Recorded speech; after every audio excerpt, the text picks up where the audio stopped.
If you've accidentally deleted messages on Expedia, you may be able to recover them through a few different methods. Follow these steps to attempt recovery. Step 1. Check your email. Look in your email inbox for any messages from Expedia. Often, booking confirmations and communication are sent to your registered email. Search for keywords related to your booking. Step 2. Log into your Expedia account. Access your Expedia account by logging in on their website or app.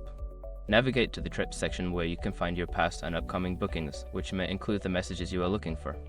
Step 3. Use the Expedia app.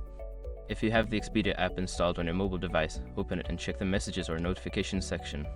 Sometimes, messages are stored within the app even if they are deleted from the website. Step 4. Contact customer support. If you still cannot find your deleted messages, reach out to Expedia's customer support. Provide them with your booking details, and they may be able to assist you in recovering the information. Step 5. Check your device's backup. If you have a backup of your device, check to see if you can restore it to a point before the messages were deleted. This may help recover any lost data, including messages related to your Expedia bookings. If these steps do not yield results, it may be challenging to recover deleted messages. Always consider backing up important information in the future to avoid similar issues.